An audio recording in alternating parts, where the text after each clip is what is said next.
Il est 10h moins le quart, on va évoquer maintenant un autre sujet très sensible, le refus d'obtempérer. Alors, il y a eu beaucoup de drames ces dernières semaines et ces derniers mois. Il y a surtout une loi, on le sait, qui a changé en 2017. Alors, c'est intéressant de voir avec vous, Guillaume Fard, bonjour, que on a des chiffres.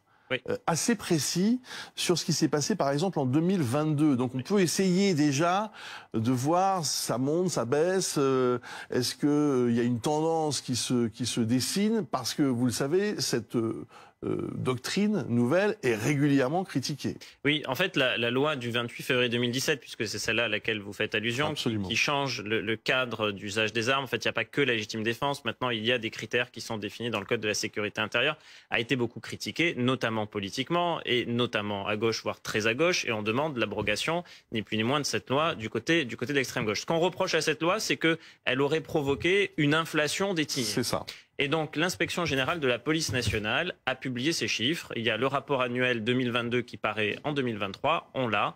Et donc, l'inspection générale de la police nationale nous dit combien de fois par an les fonctionnaires de police tirent sur des véhicules en mouvement, et ce, depuis une dizaine d'années. Et ce que l'on observe, c'est qu'effectivement, en 2017, il y a eu un pic, c'était 205 tirs sur des véhicules en mouvement, mais qu'à partir de 2017, ça baisse. Et ça baisse au point de retrouver le niveau qui était celui de 2016. On est maintenant à 140 tirs sur des véhicules en mouvement. Donc il y a moins de tirs sur des véhicules en mouvement, mais en 2022, il y a eu plus de victimes. Et en fait, c'est ça qui est assez mystérieux. 13 morts l'année 2022. Ouais, alors, comment est-ce qu'on peut l'expliquer? Ben, c'est ça qui est assez difficile, et c'est probablement pour ça qu'il y a une mission parlementaire. C'est que il y a eu 2 morts en 2021, un en 2020 sur des tirs sur véhicules en mouvement, mais 13 en 2022. Donc il y a vraiment un bon côté police nationale, et côté police nationale seulement, parce que côté gendarmerie nationale, c'est 0. Alors on pourrait dire, mais au fond, les policiers font face à plus de refus d'obtempérer que les gendarmes. En fait, pas vraiment. Quand on regarde là aussi les chiffres,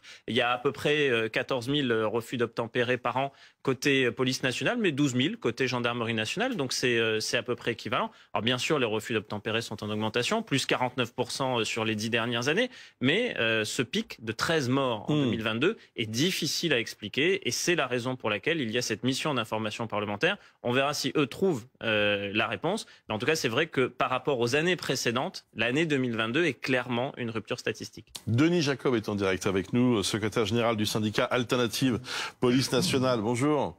Merci de nous rejoindre. Bonjour, tout ça. Bon, les chiffres c'est vrai, sont assez contradictoires. Guillaume Fard vient très bien de l'expliquer. Il y a de moins en moins de refus d'obtempérer, mais 13 morts. 13 morts, c'est énorme. C'est trop. Alors, c'est toujours trop, bien évidemment. Aucun policier va se réjouir d'avoir tué une personne. Mais après, il faudrait quand même recontextualiser les choses. Tout d'abord, vous dire que la mission parlementaire ne nous inquiète absolument pas. Bien au contraire, nous sommes habitués à être auditionnés. Nous l'avons été lors des manifestations de Gilets jaunes avec le maintien de l'ordre, la doctrine de l'époque et les modifications qui ont pu être apportées avec nos propositions. Donc aucune inquiétude, une très grande sérénité dans le cadre de cette mission parlementaire, tout simplement parce que nous, on va rapporter la réalité du terrain et l'expérience des policiers face à cette problématique de refus d'obtempérer. J'entendais ce que disait Guillaume Fard à l'instant. Oui, c'est un peu équivalent entre gendarmes et police, à la seule différence que une grande majorité, très certainement chez les gendarmes, le refus d'obtempérer concerne principalement des personnes qui ne s'arrêtent pas à l'occasion d'un contrôle routier. Dans la police nationale, c'est plus une affaire de lutte contre la délinquance et la criminalité. Je rappelle quand même que 85% de la délinquance et de la criminalité est en zone police et pas en zone gendarmerie. Donc il faut aussi remettre tout ça dans son contexte.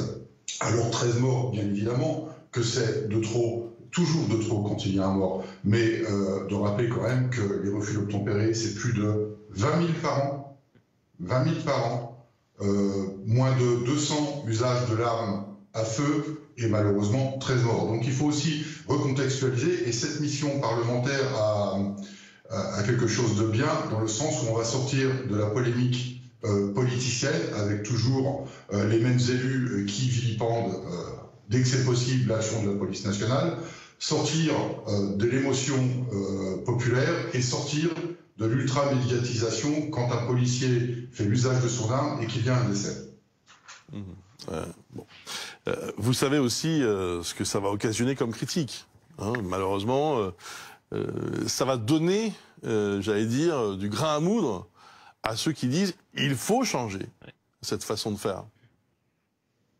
Non, je ne le pense pas, et Guillaume Fabre, là aussi, le rappelait par rapport avant 2017 et après 2017. On revient à un niveau équivalent à ce qu'il y avait avant la loi Cazeneuve. Donc moi, très honnêtement, sur le sujet, il n'y a pas de tabou déjà, et puis je suis absolument pas inquiet. On sait qu'il remettra en cause de toute façon, quels que soient les arguments que nous avancerons, que ce soit sur le terrain politique avec la mission parlementaire à l'Assemblée nationale, ou que ce soit sur le terrain médiatique, on aura toujours les mêmes qui contesteront l'action même de la police nationale.